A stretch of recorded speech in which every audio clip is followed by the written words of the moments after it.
It was short-lived, but winter is over, so... Remember, keep in mind, if you want to submit a deck, we do have a fancy new form now that was put together over the winter, so people that have submitted donation decks in the past, you do not message me anymore if you're interested in submitting a deck. Just use the Google form, bit.ly/Google submit. It's linked in the donation deck list details. As for the Magic today, we're kicking off with a Jeskai Spirits list, so same... Much shorter than Eldrazi Winter, right? Yeah, so this is like the same blue-white Spirits core that's pretty popular. And we are splashing, and I use the term splashing loosely, a double red Eidolon of the Great Revel, as well as Lightning Bolt as removal.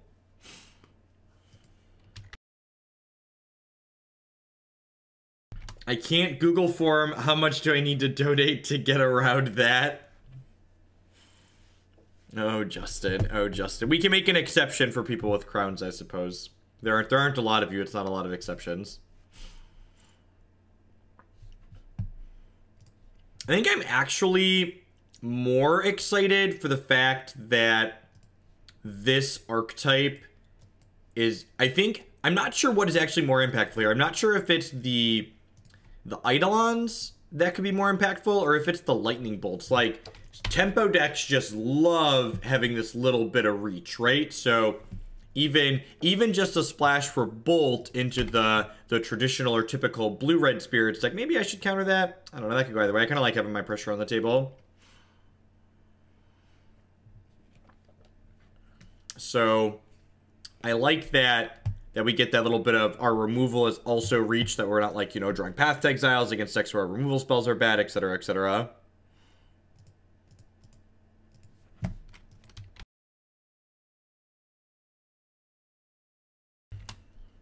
Lost or Bolt, speaking of. Jam a Selfless Spirit, smack for 2. Black Cleave Cliffs, Inquisition, Junder Mardu. Mardu's been more popular recently, so I wouldn't be surprised if that's it. What's going on, Marion? It's possible that this Pyromancer, if they have it on 2, could run away with the game. We'll see where this goes.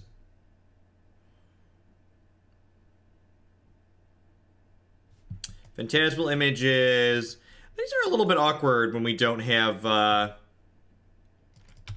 Jund. Okay. Well, this should be pretty good for us. Well, that was kind of an absurd draw. So I'm going to have to go ahead and do this and copy a Selfless Spirit here. And then I'm going to go ahead and play this Mausoleum Wanderer out, and I'm going to crack them for 5 in the air. So, like, having, like, Bob basically on our team already. Like, we're cracking them to 11, and we have... you know, 6 power in play, like 7, 8 kind of, because we're going to get to bump them again next turn. No, I don't think I want to copy Bob. I think I'd rather just, like, have a bunch of power in the air.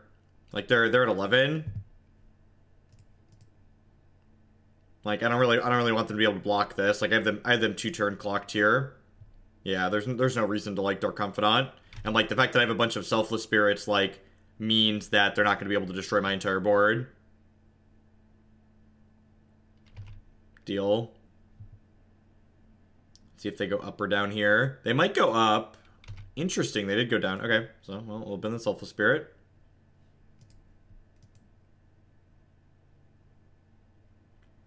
I mean, I don't think this is like this is an always right, always wrong type situation. Like, you always copy the Bob or you never copy the Bob. I think it's just like one of those many situations in Magic where, like, it could go either way depending on the context of the board and, like, the game that you're playing. And in the context of this current game, I think copying Bob is not particularly good.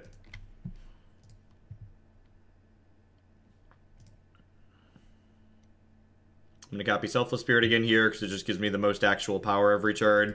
And again, don't really care about this Liliana. Don't really care about this Bob. Let's just, like, knock them to 4. We have 6 power in play. We have Dark Confidant at the table chewing away at them, so let's go.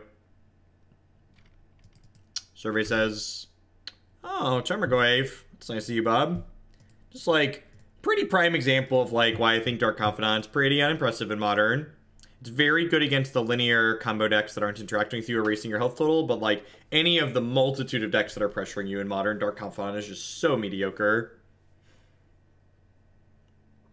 So very mediocre. Curious Obsession's an interesting one. I didn't think about that while I was putting it together. Maybe that could be okay. The card's definitely been impressive. Card's definitely been impressive in the past. Do I sideboard here? I guess Phantasmal Image is a little bit mediocre. How do we feel about cutting some of these?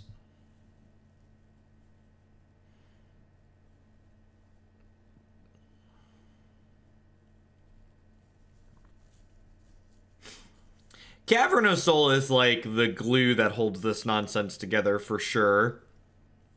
Like, we actually have 16 red sources in the mana base, so that plus Aether Vial I think is enough to cast Eidolon.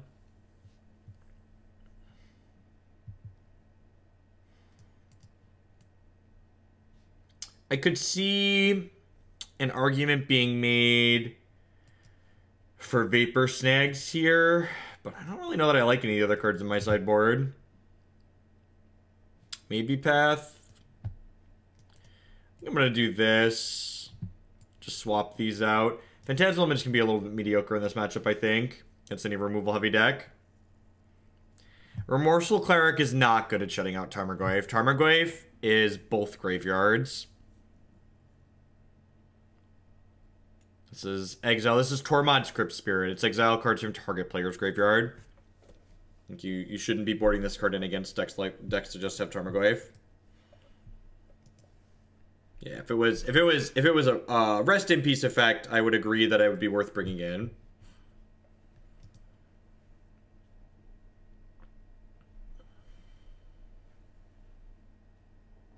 I have no idea if it's better. That's why we're gonna play. That's why we're gonna play games of Magic today with it, Reeve Daddy.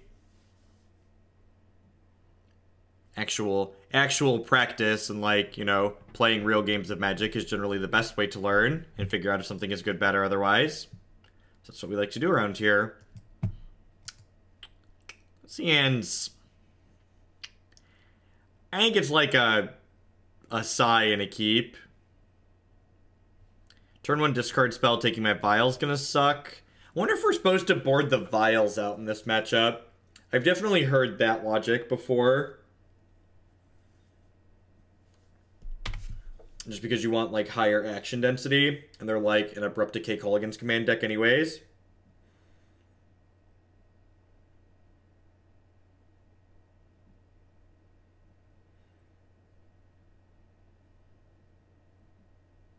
I'm not a big fan of Geist of Saint Draft.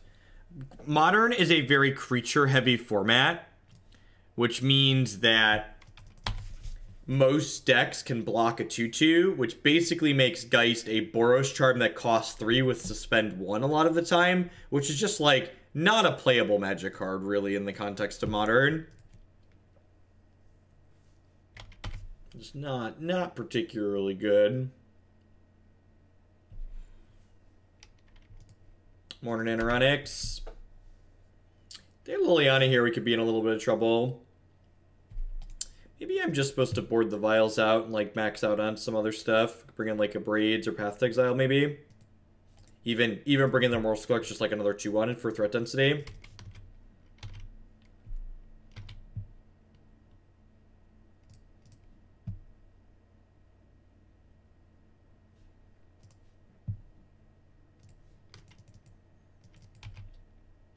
Would Vial have been sick this game? What would it have accomplished? Alright, Raven Scry, your first removal spell.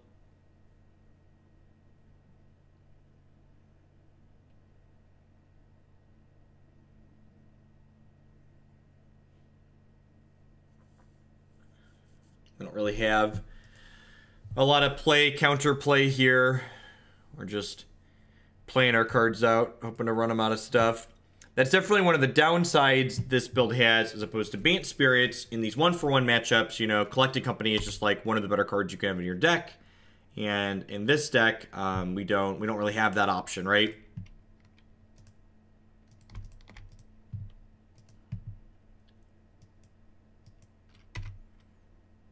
Morning, Hat Case. I'm doing well. Life is swell. These later streams have been good for me. I have time to get to the gym, get some exercise, do some stuff around the house. I'm here for blood moods and complimentary timeouts. I don't see any blood moods. Go to Hatski Patrol. Good morning. Hope everyone's having a great Thursday wherever you're at. Almost the weekend.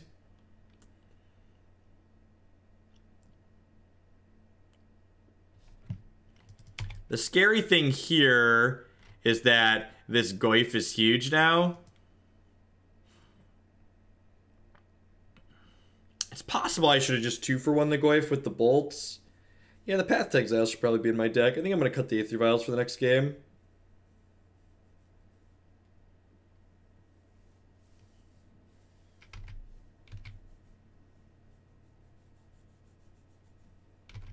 I could Phantasmal Image. I want to debate removal on with the Eidolon first though. No, I exclusively play constructed for the most part. Mostly modern, almost never limited. We had someone donate for a cube draft to happen once or twice, but that's generally not something that I do. I don't really play normal limited at all.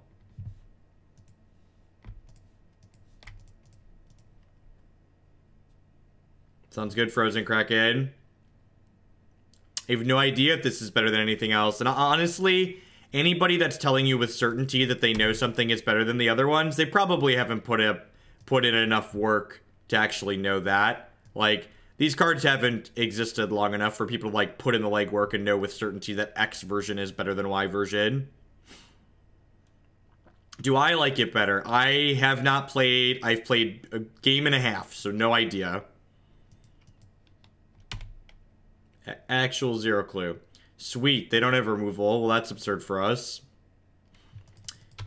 Drawing Spell Queller is like a little bit less good for us because if the removal spell targets this, it just dies, which kind of feels bad.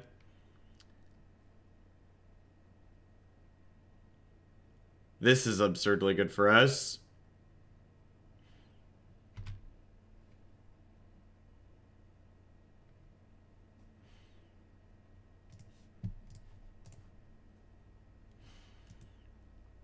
The old bump Goyf, Bolcher Goyf, you know, classic.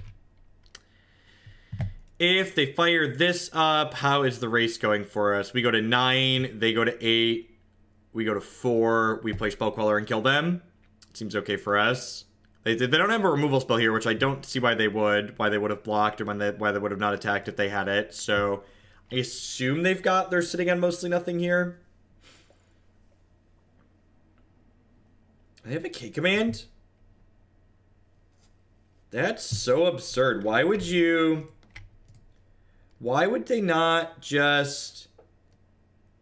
Man, that seems loose. I really feel like they should have...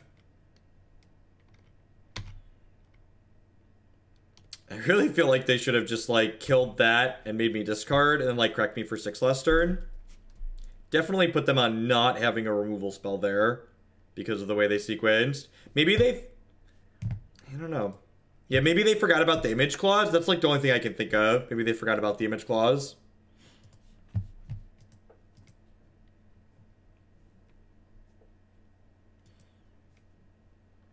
And, like, they only Culligan's commanded there because it had damage marked on it. Yeah. Yeah, that's probably what happened. They just, like, were looking at my board and saw Tarmogoyf. They weren't looking at my board and seeing Phantasmal Image. That's something that's much more likely to happen on Magic Online than in Paper, right? Because in Paper, it looks like a Phantasmal Image.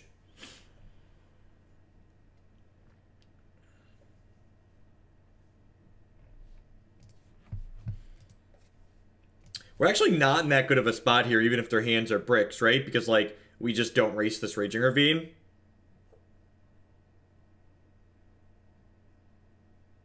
How would you price a Spell Queller Hostage Taker hybrid? That's an interesting question. It would probably have to be like 5+ mana. It probably... I feel like that's one of those cards where, like, it's either unplayable or too good. Yep.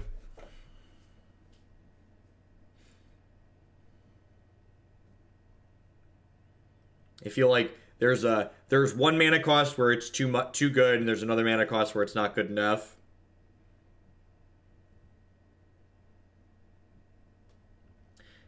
Yes, when you cast a spell, choosing the modes is part of putting it on the stack.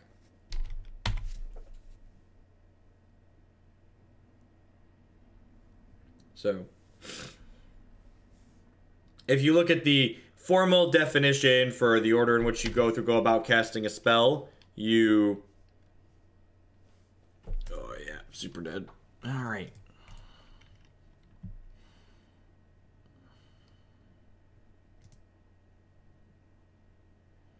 Yes, Doomfall's the same thing. All cards that are modal, you choose their modes when you put them on the stack. I'm gonna cut these vials. Yeah, let's just do this.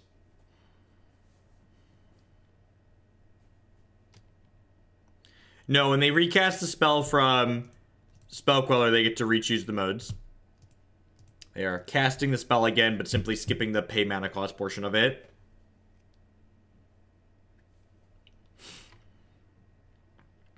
Actually, the more I think about it, Image is actually pretty good against Jund, just because, like, copying their Tarmogoyfs is decent.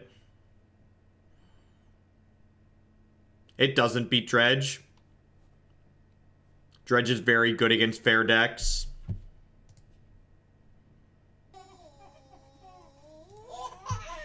B-Snipes, thank you very much for the brand new Twitch Prime support. I appreciate it. Welcome. Happy Thursday. Thanks for the support.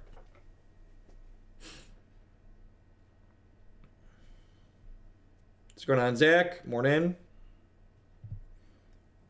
No, if you copy a spell, you copy everything that it has in the stack.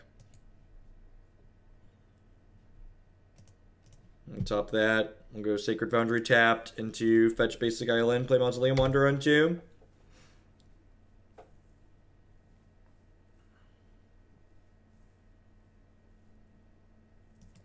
Part of me really wants to revisit that Jeskai Skies deck that we played before Supreme Phantom got printed, because the draws that this archetype has just feel so much more absurd when you have the 1-drop on 1. And I know that this 1-drop is especially good because it gains extra points of power, but like, just like being able to curve consistently in your aggressive deck is just like very, very powerful.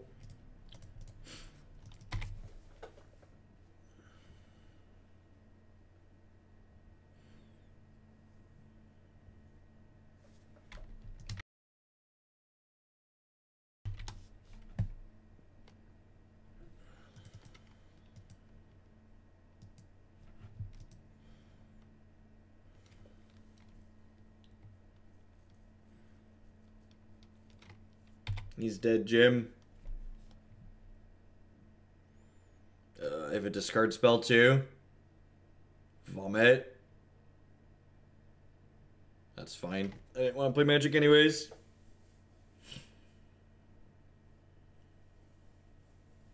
I'm not actually sure which I would like more out of a new non-rotating format in Magic. Would I like the lack of Inquisition and Thoughtseize, or would I like the lack of fetch lands? Both of those things would be great. At least fetch lands aren't bad online. In paper, fetch lands are completely abysmal. Online, they're, you know, I could take it or leave it. Why not both? Exactly. Probably the accurate response.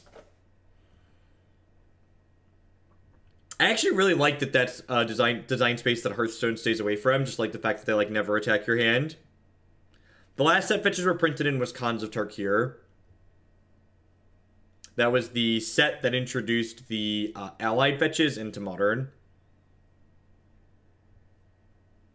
I would really love if they started their new set with Origins, just because I love the flip Planeswalkers. They're so well. They're just good and interesting designs, in my opinion.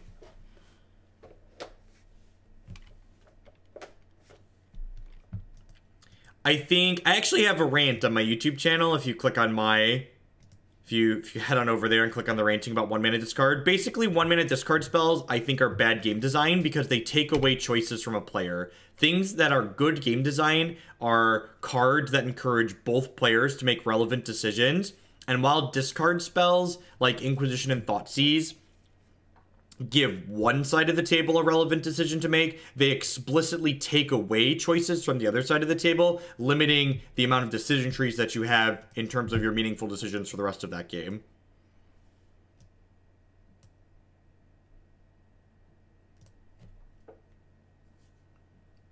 Like, when I have two mana cards in my hand, my game is interesting because I have a choice to make which 2-drop is optimal based on a lot of other information. When I only have one 2-drop in my hand, I just get to play my 2-drop, right? Like, my choices have been removed from me at that point.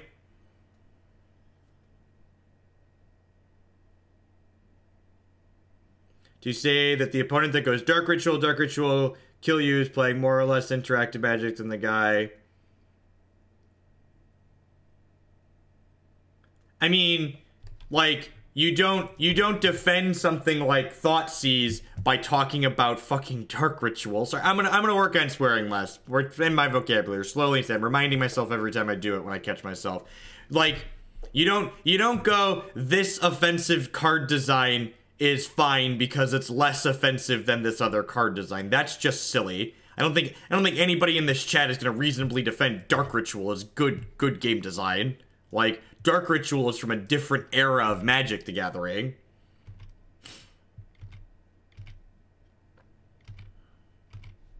They're equal. I don't know about that. I think they're both degrees of obnoxious. Yeah, I'm gonna put Selfless Spirit into play here, and then we could put the second land here. Makes this hand pretty absurd, right? Yeah, I think this card's poorly designed too. I would agree with that assessment. I think this card is a big part of what makes counter magic so terrible in Modern.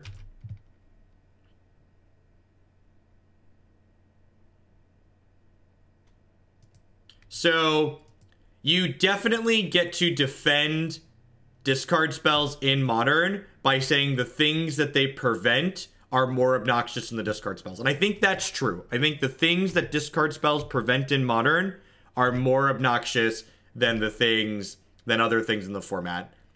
That being said, like, that's why I'm talking about a new format where these discard spells wouldn't exist. Because you're right. The number of things that discard spells keep in check in Modern are a lot. And generally, they're a force for good in the format. The problem with Driven to Despair is that Driven to Despair is only good when you have a board full of creatures, and in Elves, if you have a board full of creatures, you're winning the game anyways, so that makes it a win more card by definition. They are super dead here because Selfless Spirit means they can't Oblivion Stone us.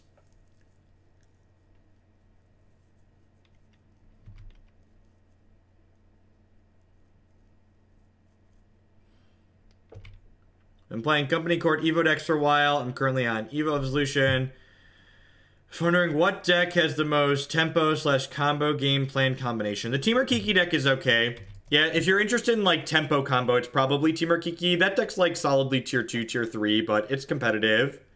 If you're looking for just the best generic creature combo deck in the format, I definitely think that falls to what's the word I'm searching for? What's my opinion on Tide Hollow Scholar? Tide Hollow Scholar is a great example of, I think, excellent game design.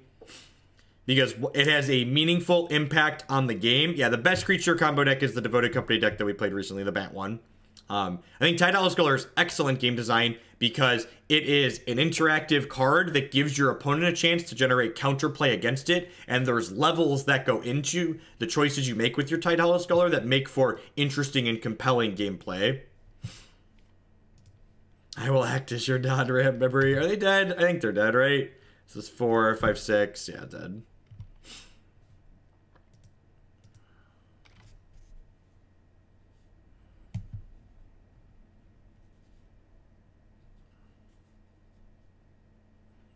Yeah, all Eidolons are spirits, Bob. Kids these days don't know that Eidolon's a spirit.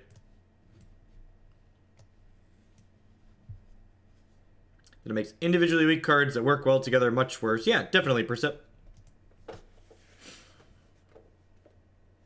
My favorite streamer, Bapamante, was hosting you. Alright, so the rejections are great. How do you feel about these lightning bolts here? Is this a card that I'm interested in playing?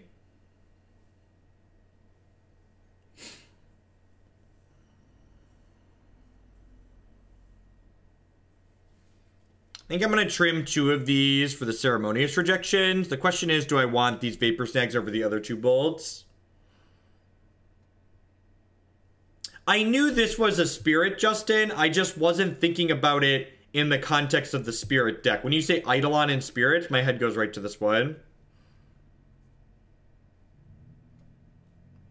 Silly restrictions like that, Boxington, just like make things convoluted and strange. For the record, I don't think there's anything wrong with Modern. Modern is arguably the most diverse format that Magic has ever had and possibly ever will have. I'm just saying I would enjoy a non-rotating format without fetch lands in addition to Modern.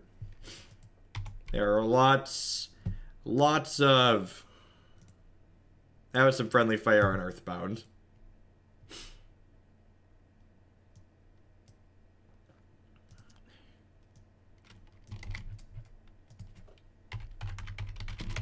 Earthbound, you're back. Welcome back. Sorry about that.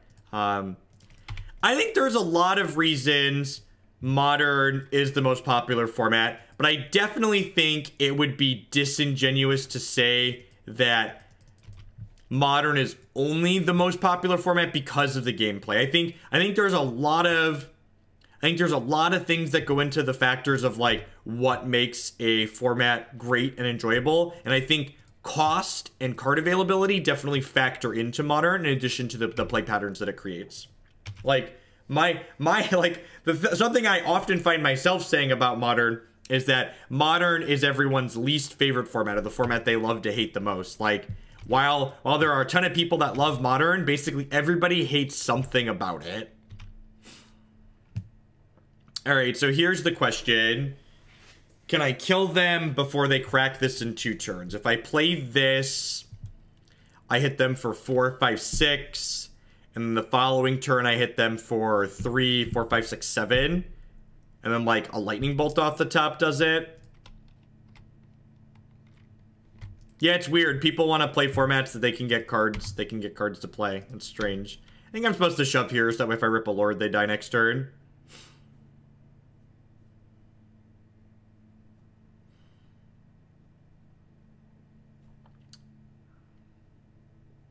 Yeah, and like there's definitely something to be said, especially for like players that play Magic a little bit more casually than a lot of us here, that like they can take a break from playing Magic or Modern and they can come back in 6 months and know that their decks are still going to be legal by and large.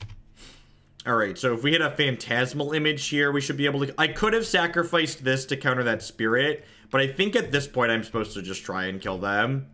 I'm hoping to draw a Phantasmal Image or another Lord.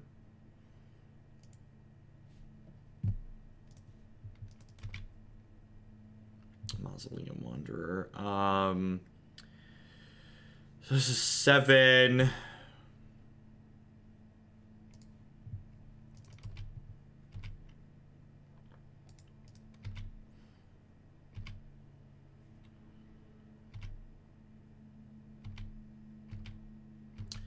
Assuming I could ban fetches, I don't know if I have a good answer to that. Assuming I wasn't going to arbitrarily ban fetches, I'd probably start with Origins. Honestly, Origins makes a lot of sense just because, like, you could even call the format Magic Origins, right? That might be confusing since it's a set name as well, but I feel like you could do something along those lines.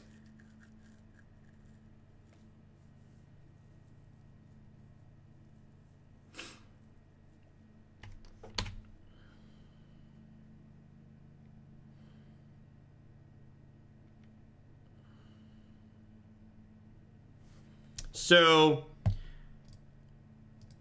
I think I'm supposed to Spell Queller this. Do I Spell Queller this? Nah, I think we're supposed to Rattlechains plus Wander Tranquil. The problem is they can Thragtusk us here with this screen. And they can't Thragtusk us. Yeah, we're gonna get Thragtusked, yep. So, they couldn't have Thragtusked us this turn if I Spell Quellered that.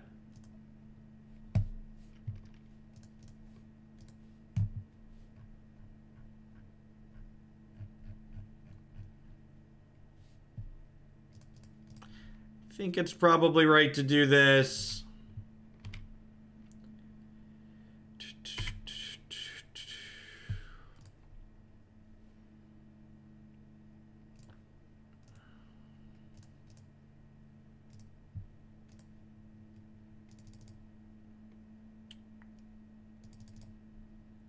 Did I just choose Beast on that by mistake? I totally just chose Beast on that by mistake. Shut up. Shut up, chat. It's fine. I can cast my spells. I was trying to count and do other stuff and mistakes were made, okay? Mistakes were made, chat. Mistakes were made. It's fine. I can still cast both my spells. Stop making fun of me! Stop it! You're all meanies!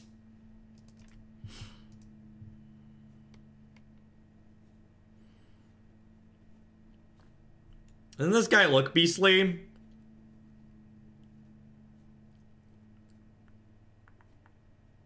Yeah, I wanna put the Fear of Swag Tusk in him myself.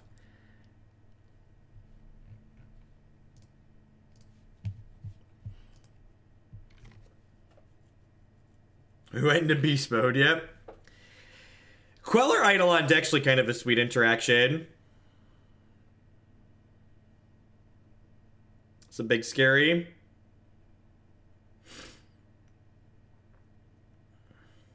Walking Ballista. Yep.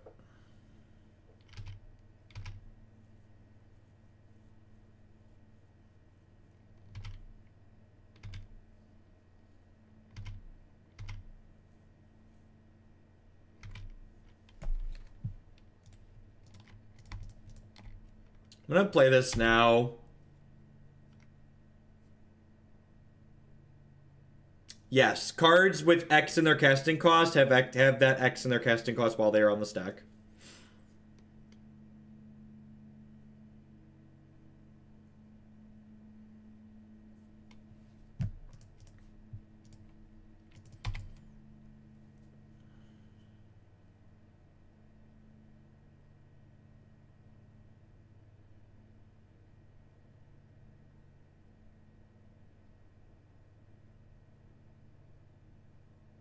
Maybe per sip.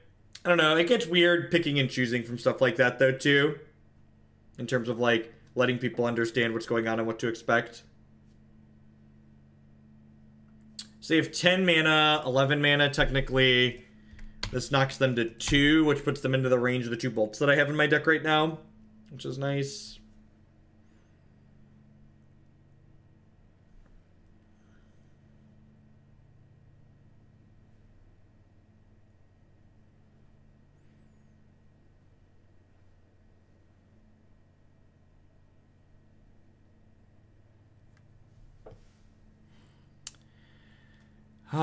I'm not dead this turn, right? So I get to draw a step for this lightning bolt.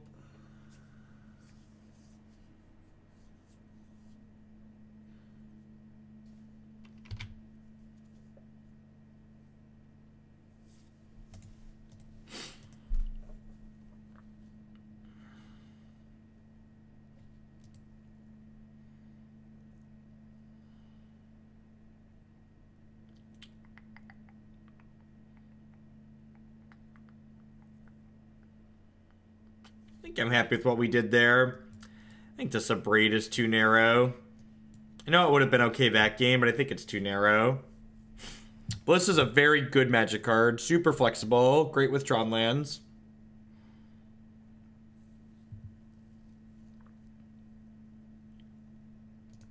There's a really important thing. Whenever I talk about a new non-rotating format, people always harken back to Frontier.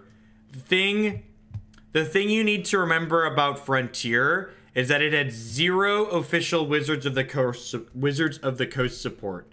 Anytime you try to introduce something like a format without official support, you're not going to be successful.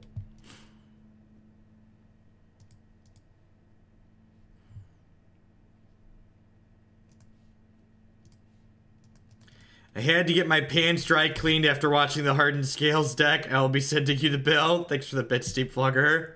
Yeah, that deck was really sweet. Hey, look, I clicked the right one this time, chat.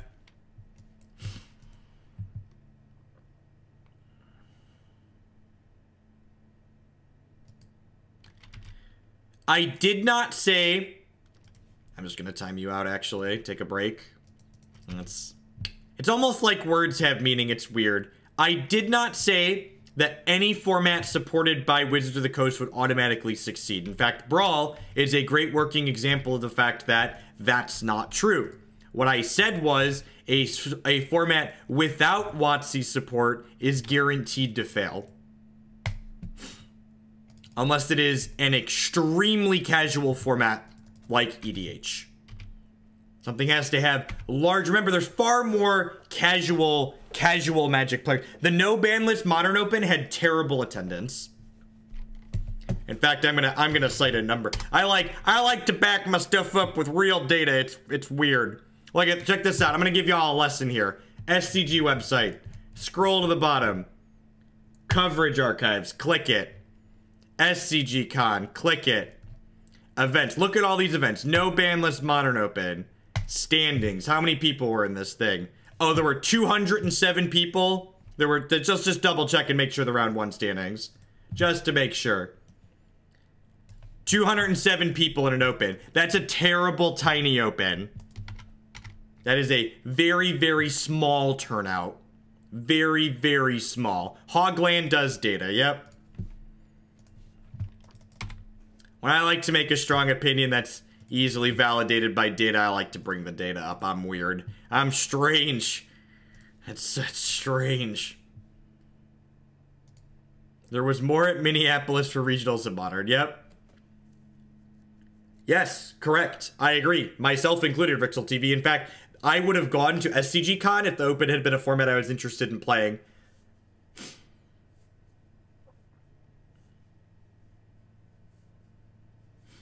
There has never been a Pauper Open. That was a Pauper Classic. And 123 people for a Classic is okay attendance.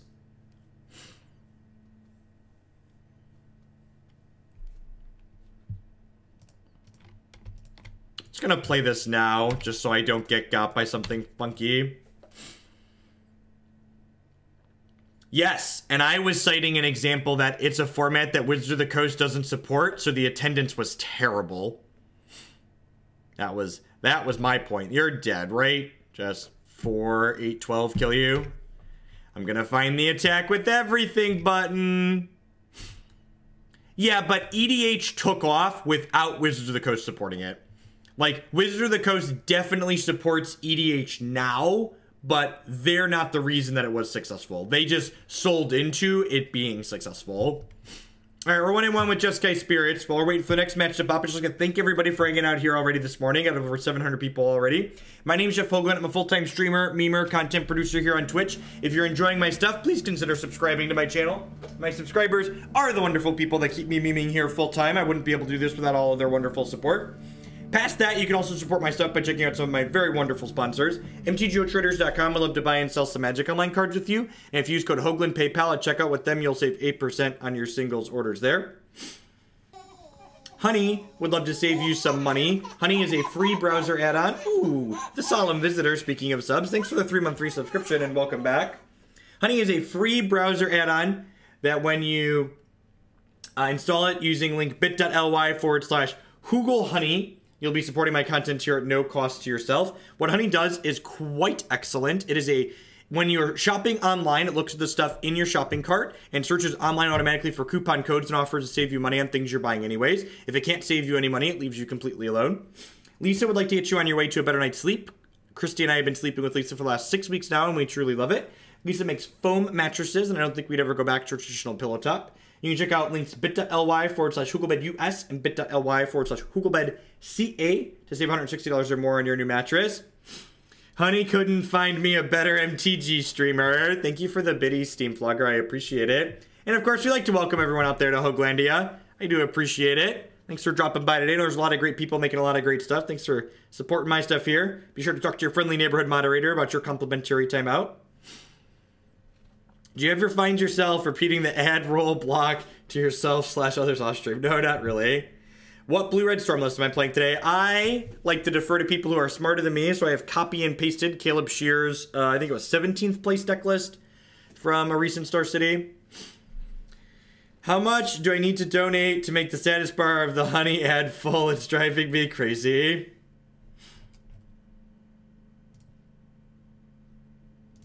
Okay, we got all the complimentary timeouts. What are your thoughts on a format that uses legacy pool of cards minus the reserve list cards? I think a legacy minus the reserve list cards would still have a lot of the problems that legacy has today, which is that brainstorm and ponder and force of will are offensive and overbearing and would lead to a lot of the same stale gameplay that legacy has now.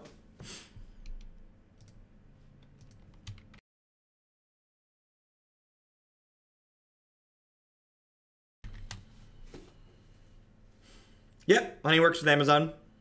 It actually has some specific Amazon integrations too, I believe. You can link your accounts. Extended isn't successful. People don't want extended. People want a non-rotating format. I like the unsubs better than the Vapor Snags, cause they felt pretty good last time. I'm still not sure on the censors, but I'm pretty confident that I like the unsubstantiates. What's going on, Trebor? Good morning. Yeah, after we peeled back the hey, we banned some stuff in Legacy, I found the same format was hiding underneath as before. Yeah, Extended rotated very slowly. Do you think this would be stronger as Teamer? What are you getting out of what? No? No, all the good spirits are white.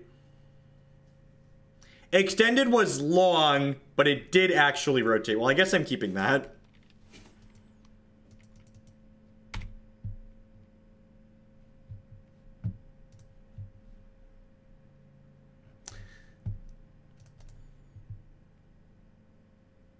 If I had my crack at reworking the Legacy Banner restricted list, what would I do? I wouldn't do it. And I'm not even going to talk about it, because even talking about it would just like... It's okay that Legacy is not a format that I want to play. Not every format of Magic has to be for every Magic player. And I understand that there are a large subset of Magic players that all they want to do with their lives is cast Brainstorm and Ponder, and that's fine. Legacy is a great format for those people to play, but that format isn't for me. I don't enjoy it. It stifles diversity in archetypes. It puts a lot of requirements on the cards that you're required to play. Pokemon Nerd, thank you for the 4-month 3 subscription and welcome back. I appreciate it. Welcome back. I have no idea. I built this deck list, but this was kind of a stipulation deck list. Justin was like, hey, will you build spirits with Eidolon of the Great Revel? And I was like, sure, I'll do anything for money. So we're here trying it out. Is this better than the stock lists that have been going around? I don't know, probably not. But who knows? Maybe.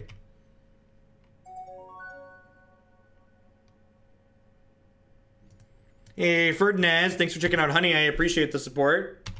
It is Tron Day, apparently. It's unlucky Tron Day, which is nice. Our Tron opponents keep not having Tron on 3. Am I going to play Pokemon TCG again at some point? Almost certainly not.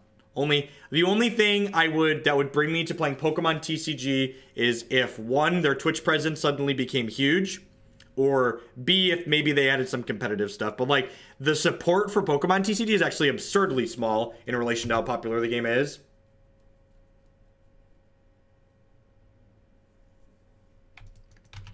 Is how aggressive... What do you mean by... I actually think traditional aggressive creature decks are actually pretty bad in Legacy.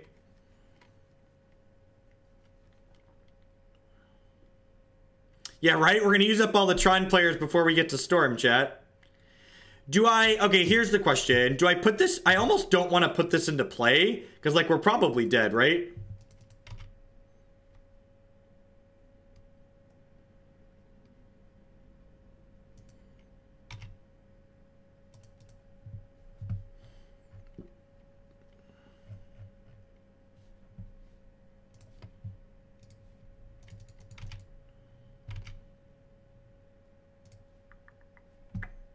That's really good. All right, I'm just going to hope they have nothing here.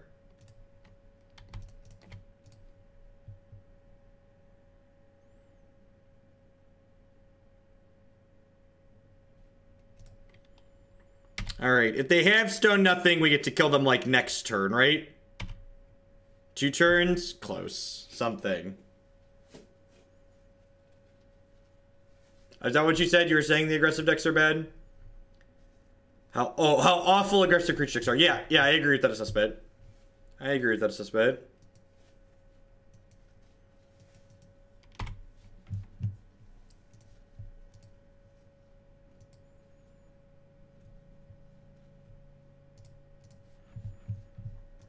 Alright, don't O-Stone or Ugin me. Magic's fun. Interesting. Interactive. Modern. Tron. You know. That's the beats. There's a deck list on your screen. If you're on mobile, you can type !deck in chat to get a link to the deck list.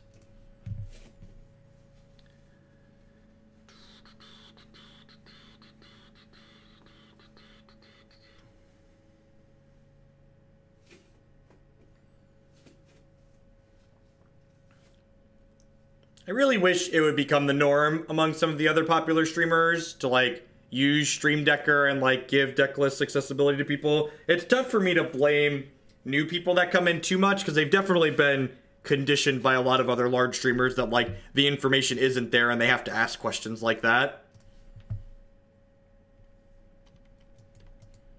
I think I'm supposed to keep this.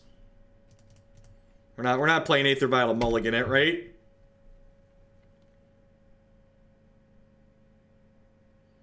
Jamming Roblox and swung out and said math is for blockers, and my opponent scooped without counting. I died a little while laughing.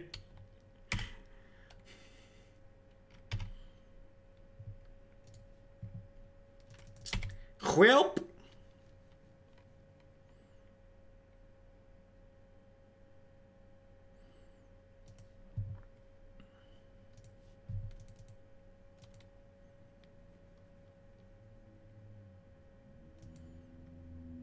It's a good thing we have a bunch of fetches and shock lands in this card called Cavern of Souls that does a bunch of stuff.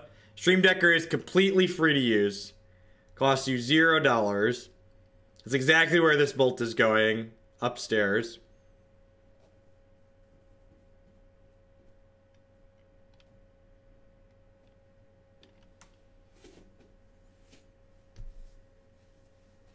You actually don't even have to tell your opponent how much you're attacking for until you move to damage. You can't lie to them, but, like, for things like cranial plating and stuff like that, you are legally allowed to respond to with, "This is my board state," when your opponent asks you how big your creature with cranial plating is.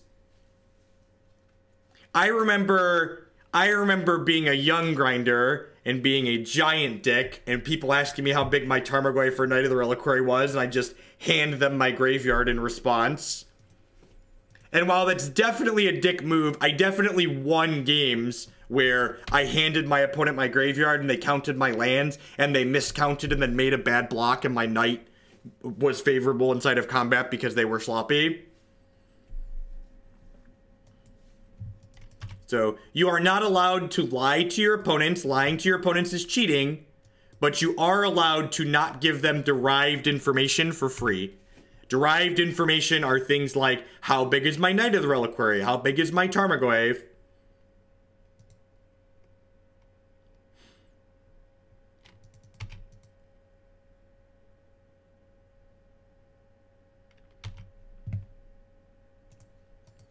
And you know what? It would be very easy for them to make that against the rules. For when your opponent asks you, you have to help them count it up accurately. If Wizards of the Coast wanted that to be different, it could very easily be different. But they want the rules to be that way.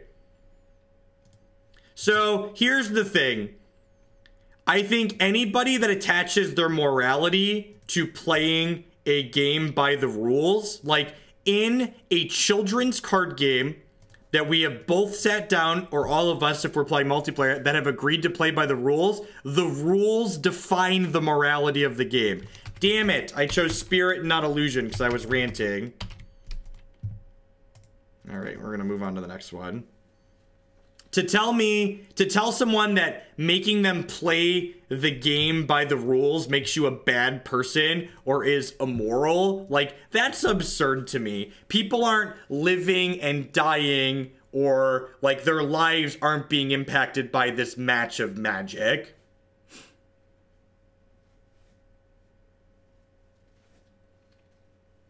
Like, if it's legal by the rules, it's moral in the context of a game. This is different than, and then there's always people out there that are like, well, if it's legal to do in real life, does that automatically make it moral? And it's like, no, real life and things that impact people's lives are different than playing a children's card game, because the world isn't black and white, it's varying shades of gray.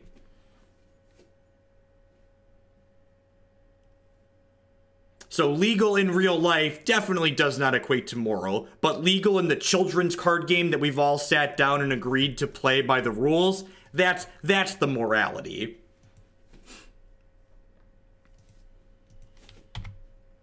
How many shades of gray? At least 49, yep. It is decent to expect your opponent to play the game by the rules. Don't accuse me of being indecent by playing a game by the rules. Them's the rules of the game, chat.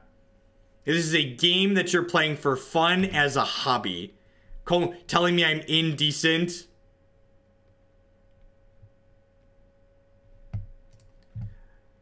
Doesn't the children's card game angle defend the fact that you should play by what makes the most sense? What makes sense is playing by the rules of the game. If the rules of the game don't make sense, you should, I don't know, talk to the company that makes the rules and get them to change it. The opponent just pitched a Simian Spirit Guide to cast a Sakura Tribe Elder.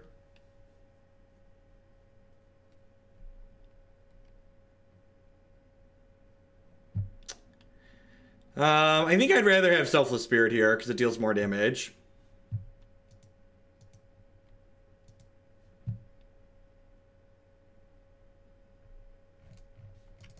And and again, context is important here.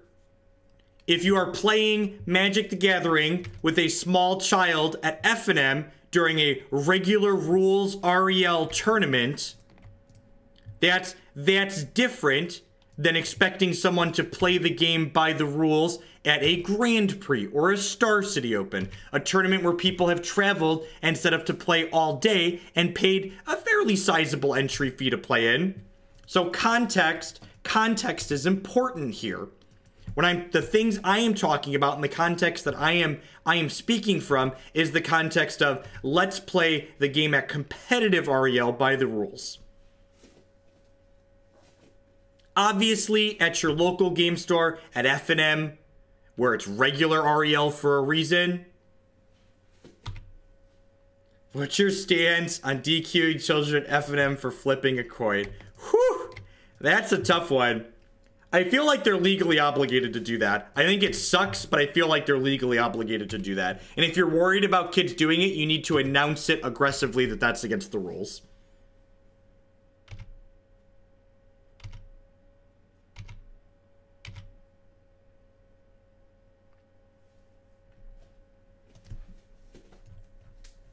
What's not very sportsmanlike, Quest of? Expecting the game to be played by the rules?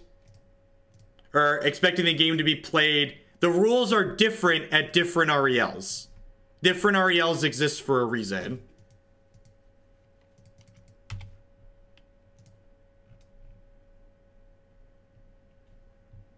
Nobody's happy about DQing a child for flipping a coin, but it's a legal thing. That's a WotC covering their ass thing that needs to be done.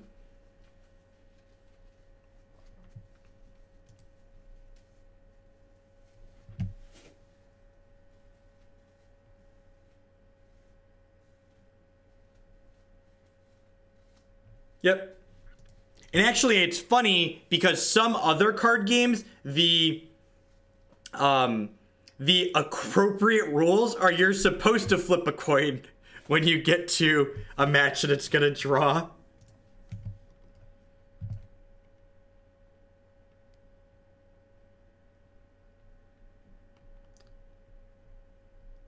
Range from talking to you about puppies and kittens to basically being a magic machine with no personality.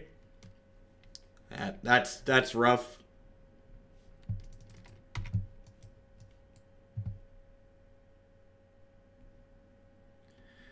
So if I say your Knight of the Reliquary is XX, is that correct? After I check the yard, you are obligated to share. No, you're not. The other person is never obligated to give you derived information for free until it has a visible impact on the game state. So if you say if you ask your opponent, say your Knight of the Reliquary is a 10/10, your opponent is allowed to say, this is my graveyard, count it yourself. They are only obligated to verify the size of the creature when it would deal damage. Yeah, there's and if you want to know all the full dirty details on that, you should look up derived information in Magic the Gathering in the context of the rules. I may be a professional meme today, but I played Magic very competitively for a very long time. And unlike many people who play Magic professionally, I take pride in doing the things I do well. So I'm very familiar with the rules because part of playing Magic competitively at a high level is understanding the rules of the game.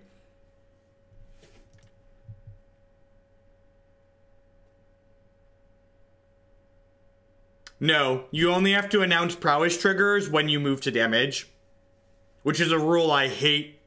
Rules that discourage clear communication between players are terrible and shouldn't exist. Yeah, I think that's great, Nivik. I think that's a thing a lot of places were doing anyways, and they were doing these awkward workarounds to make it happen. So the fact that the thing people were going to do anyways are now legal is a good thing.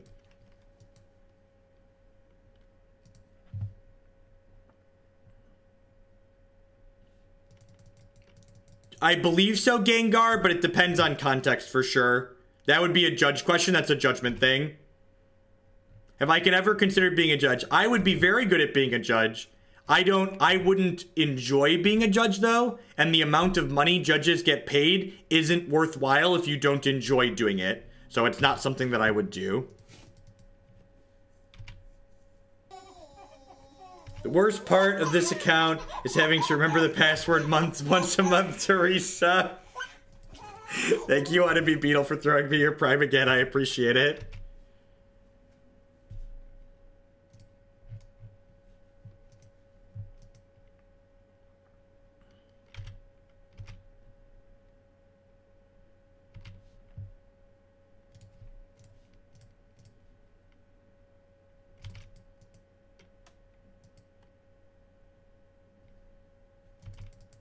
All right, we're out of threats, chat.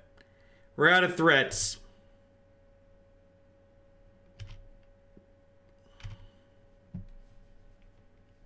That's not quite a threat, chat. That's not quite a threat.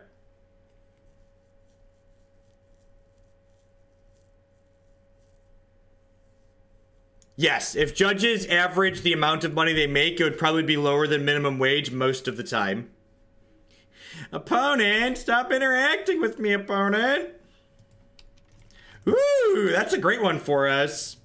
That's exciting. That's exciting.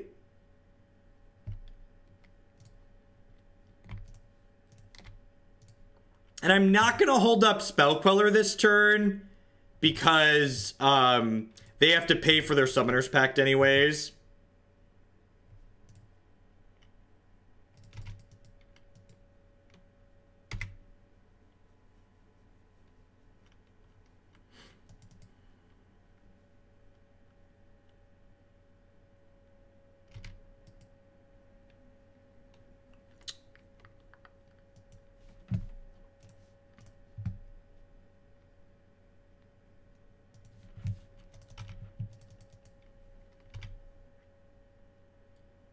Alright, so they're going to trade here and probably get knocked to 6, unless they have a third bolt, in which case they can kill one of these.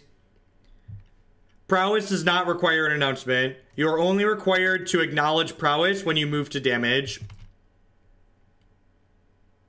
Which is, let's call it an awkward rule.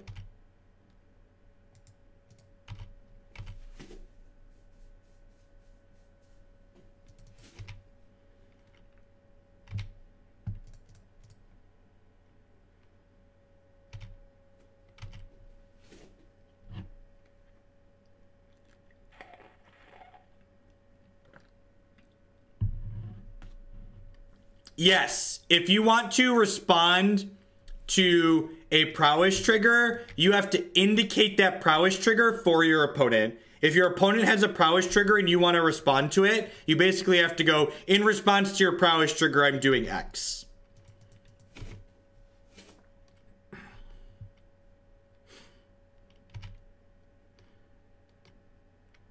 Bolt is lethal. Lord, is Lord lethal? Lord is +3. Lord is lethal too. Is Foundry Street Denizen an announced trigger as well? No, it's not. You don't have to announce triggers until they have a visible impact on the game. So Foundry Street Denizen falls into the same category as all those other ones we've been talking about. I wanted to get the Spell Queller into play anyways because I just want to be attacking for damage. So I wanted the Spell Queller in play, so I might as well counter their thing. Although maybe you could argue if I had let that resolve, I would have had lethal because I could have countered the Sakura Tribe Elder. So that's fair. I didn't think about it from that aspect of it for sure. Good news, we're not dead to a 7-land Scape Shift next turn. We are dead to an 8-land Scape Shift though. So if they have land, ramp, spell, Scape Shift, we are dead. For those of you that are new to Scape Shift math, or just not super familiar with it, 7-land Scape Shift deals 18 points of damage, and 8-land Scape Shift deals 36 points of damage because they get a second Valakut.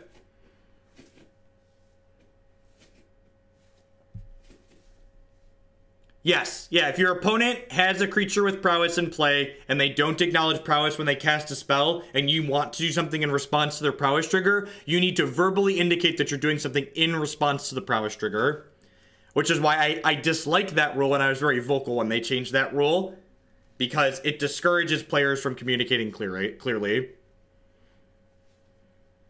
Well, it's worth noting that even if Valakut was legendary, it would still deal 36 damage with an 8-land Scape Shift. So even if Valakut was legendary, an 8-land Scape Shift would still deal 36. Any Spirit. It's kind of a tilt.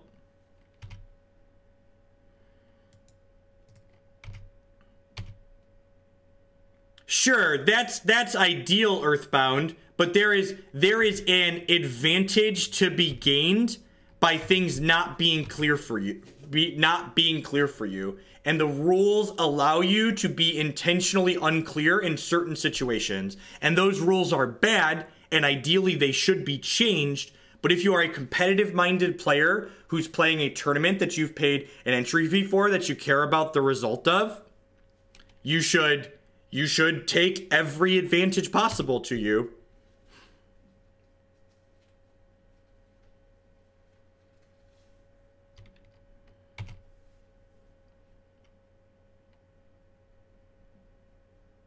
Am I dead?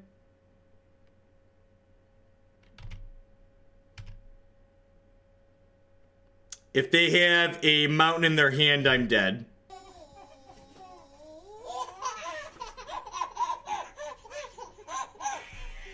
Confexcelsius with the 4-month subscription. Thank you very much and welcome back. I do appreciate it. I mean, Selfless Spirit keeps them from killing my board.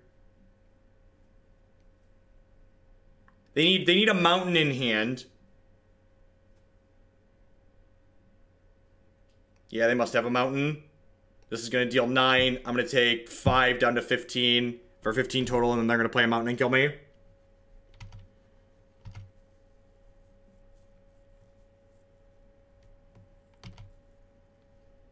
Are you allowed to withhold that information? I actually don't know, the Mighty Squeeth. I actually don't know how that works, and that's why it's a crappy rule. That's a tilt. In this instance, Valakut having been legendary would have been very good for us. It's really unfortunate. That's unfortunate. We had a bunch of draws to kill them last turn. And then got here.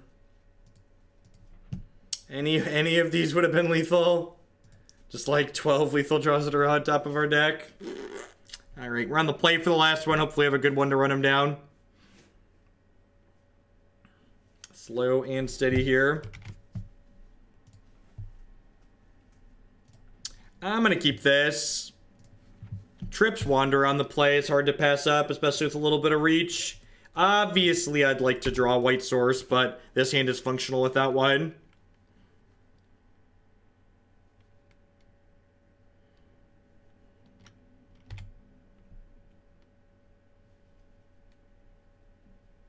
Ding! Ding!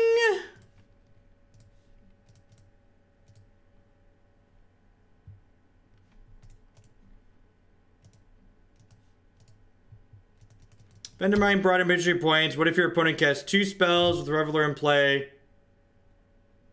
You can't know if they've missed their triggers. You can't get people with prowess triggers being missed because of that. If you want to do something in response to a prowess trigger, you have to explicitly acknowledge your opponent's trigger for them, which is why it's awkward and bad.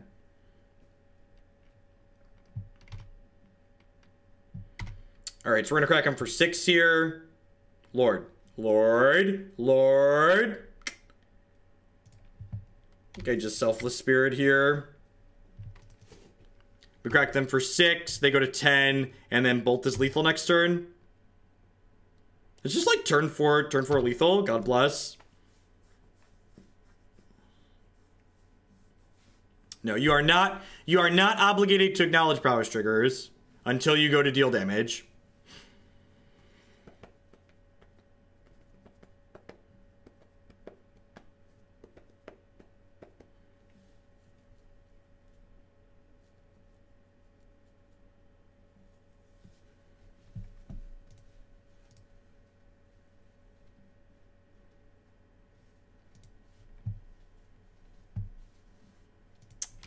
I think that's fine, right?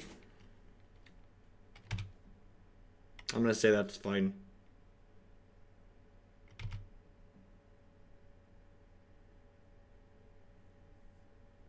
Heroic's different because it puts a counter on it. Has a visual impact on the game state. Basically, the line is visual impact on the game state.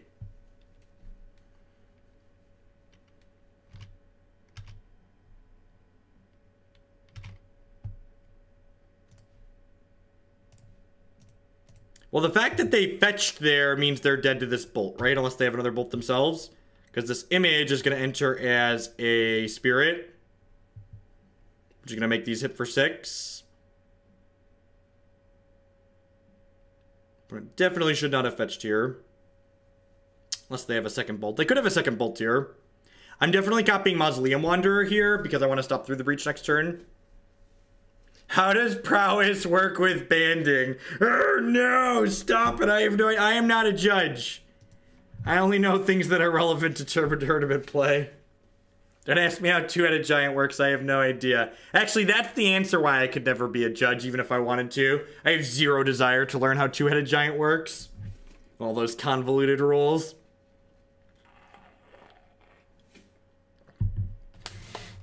You want to ask me about Comp REL? And how things work there, I'm very familiar. At least with the IPG as up until a year ago when I was still playing a ton. Recent changes, I haven't read through the IPG in a very long time because I haven't been playing Magic competitively. Like, my trip to Indy's a very casual trip. I'm not going to read up on the IPG before then. I don't intend to start grinding again. When playing Magic, I was treating it like a job. I was very informed. Because you should know how to do your job. It's a weird concept, I know. Discard spells. Boo. Earns.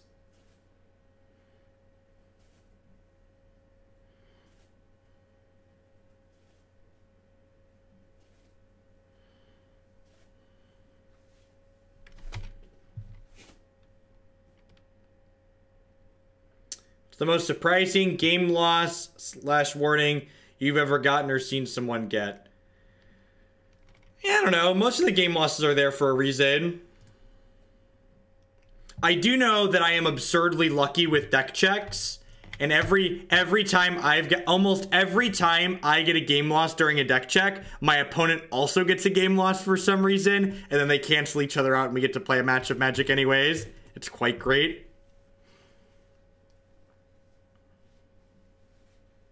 Scoop. I don't think we're just dead by any means, Eneronix.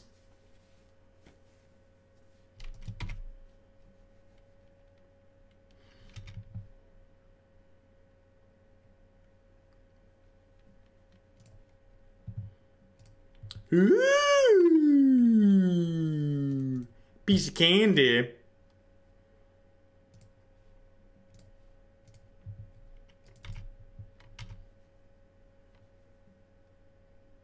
Something that was a rule you didn't know about.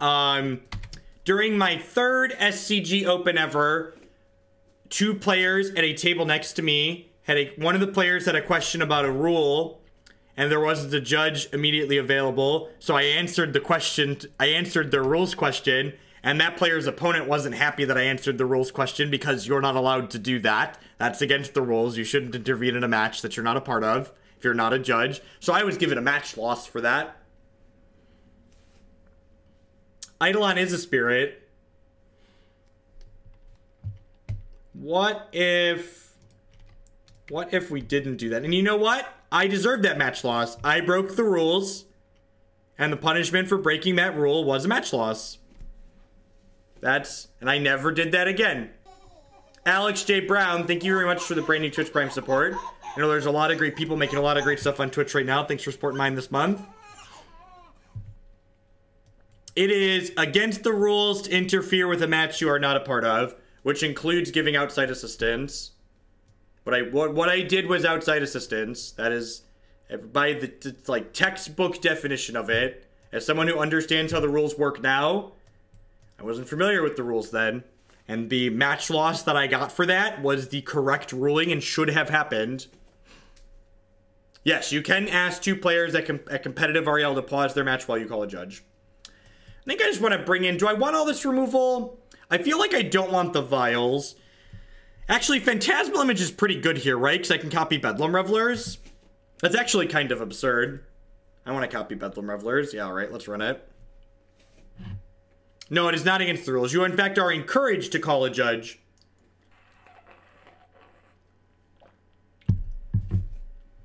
I call judges on matches that I'm not a part of constantly when I'm at tournaments. Because, like, when I'm at a tournament, I, like, walk around and watch people play Magic. Because that's what you do at a tournament, right? Like, you're there to play Magic and watch people play Magic. And, like, Magic's a really complicated game.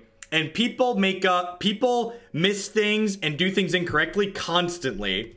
And as a spectator, you can and should point out game rule violations and ask players to pause and ask judges to fix it. Don't point it out to the players playing. Ask them to stop, call for a judge, and explain to the judge what they messed up and why.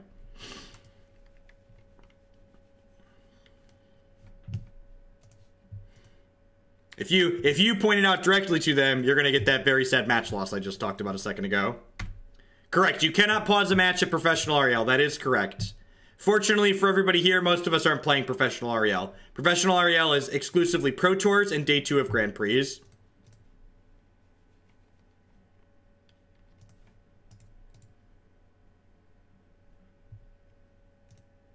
No, you're allowed to watch a match and whatever. Are there any rules and tournament policies that I think are stupid? I think the rules for prowess triggers are stupid. I think any rules that discourage players from communicating clearly are bad rules and should be changed.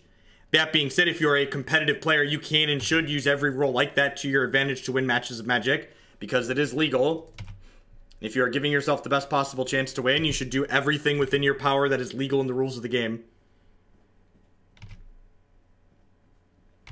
Should I have fetched a basic planes? I couldn't have fetched a basic planes. I have Scalding Tarns. Alright, work that out. Outside of over-communicating, what advice do you have? Have fun. Remember that you're playing Magic because it's a game that you're supposed to enjoy. If you're not having a good time, you're going for the wrong reasons. Yay! Magic is interesting and fun. Yay! Okie doke. Do I leave in my Aether Vials because they left in Blood Moon? Probably. Probably not allowed to cut these if they're leaving Blood Moon in their deck. I'm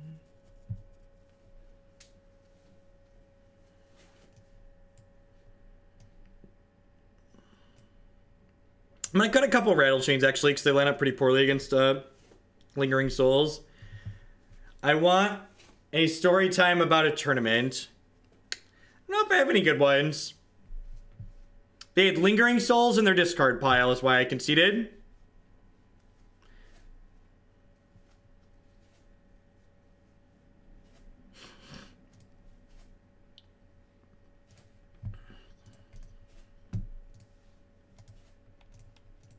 We are 2-2.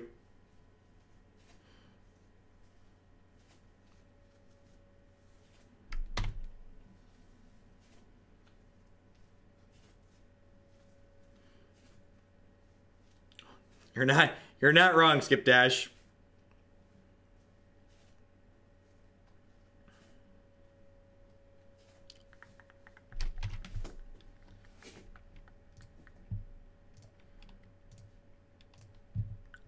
They discarded double Lingering Souls. All right, I'm just going to move on with ourselves.